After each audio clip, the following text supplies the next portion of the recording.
مفتی صاحب، کیا توحید پرست مسلمان کو جہنم سے نکال کر جنت میں لے جایا جائے گا؟ کیا مسلمان جہنم سے نکل کر جنت میں جائے گا، اور یہ کب ہوگا؟ یہ تو صحیح احادیث سے بات ثابت ہے کہ ایک نہ ایک دن مسلمان جو توحید پرست ہوگا اپنے ایمان کی برکت سے سزا کھانے کے بعد بہرحال جہنم سے نکل کے جنت میں جائے گا۔ اللہ ایمان والوں کو اور کافر کو ایک جیسا بدلہ نہیں دیں گے۔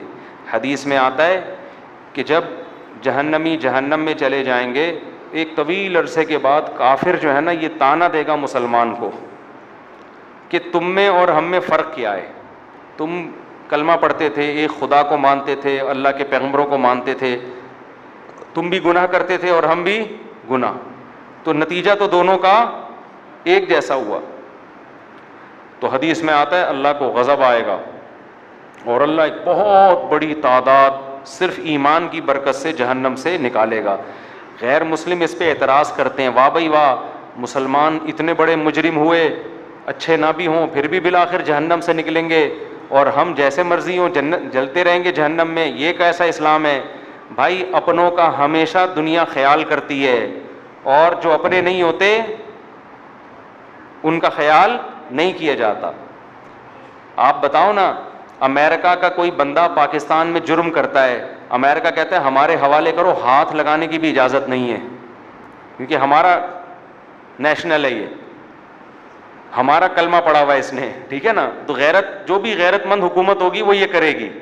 تو اللہ کہتا ہے گناہگار تھا، مانتا تو تھا نا کہ میں ہوں، میں نے نعمتیں دی ہیں، گناہ کا اعتراف بھی کرتا تھا، اور تم تو مانتے ہی نہیں تھے کہ کوئی جنت بھی ہے کوئی جہنم بھی ہے، تم تو مذاق اڑاتے تھے ان چیزوں کا، قبر کا عذاب، اور تم تو ڈاروین اور سائنسدانوں کے پیچھے پڑے ہوئے تھے، تو جاؤ انہی سے جا کے مانگو۔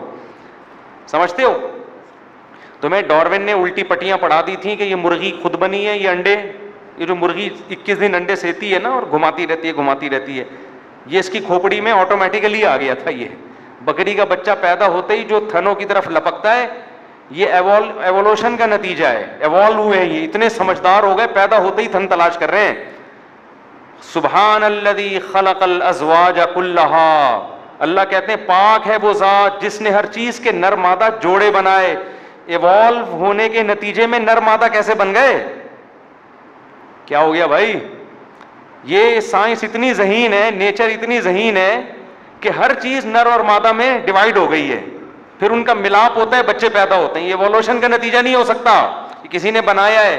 تو ہم تو بھائی اس بنانے والے کو مانتے ہیں کہ مرغا مرغی خود نہیں پیدا ہوئے، اس کے نتیجے میں انڈا آٹومیٹیکلی وجود میں نہیں آ رہا، اس انڈے میں ایسے سافٹ ویئر کہ مرغی انڈا دینے سے پہلے چھپتی ہے کہاں جا کے دینا ہے، اس کو پہلے سے پتا ہے کہ یہ انڈے سے کیا نکلے گا، بچہ نکلے گا، حالانکہ اس نے کسی سے سیکھا نہیں ہے۔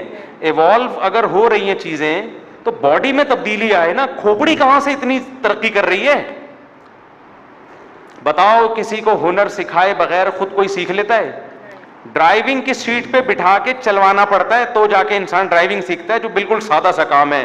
مرغی نے انڈوں کو 21 دن بیٹھ کے سینا کہاں سے سیکھ لیا، اور اس کو یہ بھی پتا ہے اس کو کیا کرنا ہے، یہاں سے بھی پکانا ہے، اب یہاں سے بھی پکانا ہے اس کو، ٹھیک ہے نا، اور ایسے قربانیاں دے کے بچے نکالتی ہے، پھر ایسے ان کی پھر دانا توڑ توڑ کے ان کے منہ میں ڈال رہی ہے، پہلے ان کو کھلاتی ہے پھر خود کھاتی ہے۔ یہ سب چیزیں ایوولوشن کا نتیجہ نہیں ہے۔ تو جو کہتے ہیں ایوالو ہوا ہے سب کچھ، اللہ کہے گا جاؤ اس فطرت سے ہی اپنا بدلہ لو۔ ڈاروین تمہارا باپ، وہ تمہیں بتائے گا جنت کیا ہے اور جہنم۔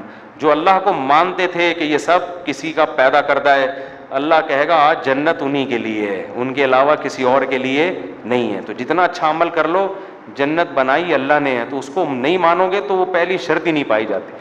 آپ کسی ملک کے شہری ہیں، بہت اچھے طریقے سے رہ رہے ہیں، آپ سعودی عرب میں رہ رہے ہیں، قانون کو فالو کر رہے ہیں، ریڈ پہ رک رہے ہیں، گرین پہ چل رہے ہیں، بادشاہ کے حق میں تقریریں کر رہے ہیں۔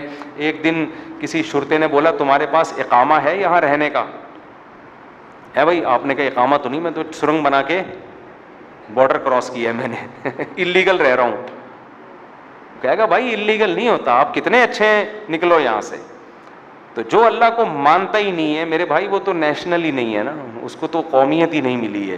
اللہ کہتے ہیں تم تو باغی ہو، تم آؤ میرے پاس، تمہارے جتنی نیکیاں ہیں ان کی مثال پہاڑ کی راکھ کے پہاڑ کی ہے, دیکھنے میں بڑی لگتی ہیں, ان کا وزن کچھ بھی نہیں ہے. ایک بچہ اپنے باپ کو مانتا نہیں ہے, جتنی مرضی خدمت کرے باپ کوئی لفٹ نہیں کرائے گا, کہے گا نادرا میں کسی اور ابا کا نام ڈالا ہوا ہے تو نے.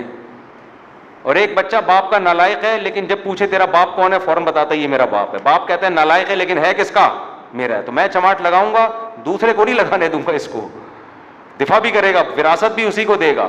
تو مسلمان کی مثال جو گنہگار ہے وہ ہے جو نالائق ہے مگر ہے اللہ کا اپنا, اور جو کافر جو نیک ہے اس کی مثال وہ ہے جو نیک ہے مگر اللہ کا نہیں ہے. اس کا یہ مطلب نہیں ہے کہ نیک نہ بنے آپ لوگ, برائیوں کی سزا بہرحال جہنم میں ملے گی, اس سے اللہ بچائے, وہ کوئی 2-4 دن کی ٹھگائی نہیں ہے.